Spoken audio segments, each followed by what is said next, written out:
कहा जाता है कि सुबुक्तगीन एक ग़ुलाम था और जिस बादशाह का ग़ुलाम था, बादशाह को इस पर बड़ा यकीन, एतमाद और बड़ी मोहब्बत थी। और सुबुक्तगीन को शिकार पर जाने का, शिकार करने का बड़ा शौक़ था।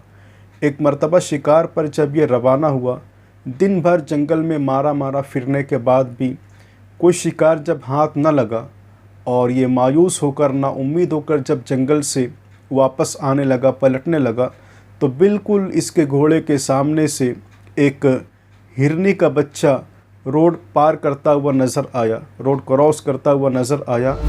तो झपट कर सुबुक्तगीन ने उस हिरनी के बच्चे को हासिल कर लिया, उसे उठा लिया और घोड़े पर उसे आगे बिठाकर अपने घर की तरफ ले जाने लगा। तो मुड़कर देखता है कि जिस हिरनी के बच्चे का उसने शिकार किया है, उसकी माँ पीछे पीछे आ रही है।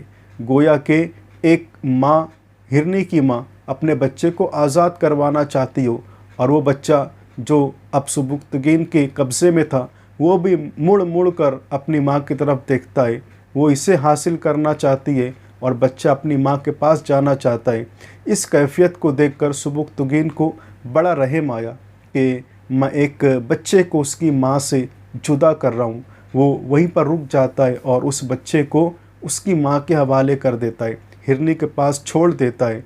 और हिरनी ने अपने बच्चे को पाकर उसे बड़ा प्यार किया और साथ लेकर जाने लगी। सुबुक्तगीन उसी जगह घोड़े पर अपनी जगह पर खड़ा था और देख रहा था कि किस तरह से वो हिरनी अपने बच्चे को लेकर जा रही है और हिरनी और उसका बच्चा भी पलट पलट कर सुबुक्तगीन को देख रहे हैं, गोया के आँखों ही आँखों में, और पलट पलट कर देख कर उसका शुक्रिया अदा कर रहे हों। ये कैफियत थी। और इसी तरह से वो हिरनी अपने बच्चे को लेकर चली गई और सुबुक्तगीन वापस अपने घर पर आया।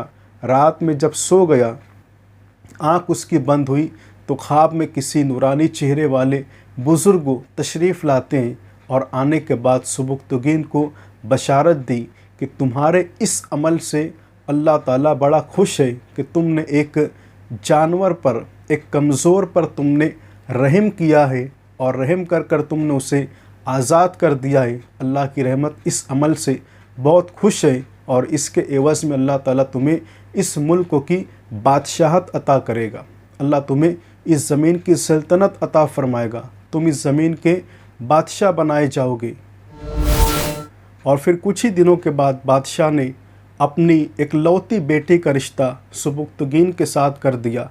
बादशाह को कोई बेटा नहीं था, उसकी एक लौती बेटी थी और उसका रिश्ता सुबुक्तगीन से कर दिया और फिर वो उस मुल्क का बादशाह बन गया। इस तरह से एक कमज़ोर जानवर पर रहम करने की वजह से, एक कमज़ोर और नातवा हिरनी पर तरस खाने, रहम करने की वजह से, उस पर शफ़क़त करने की वजह से, आज़ाद कर देने की वजह से अल्लाह ताला ने एक ग़ुलाम को एक मुल्क का बादशाह बना दिया। इसीलिए कहा जाता है कि हर किसी के साथ अच्छा सलूक करना चाहिए, सिला रहमी करनी चाहिए, अच्छा बर्ताव करना चाहिए।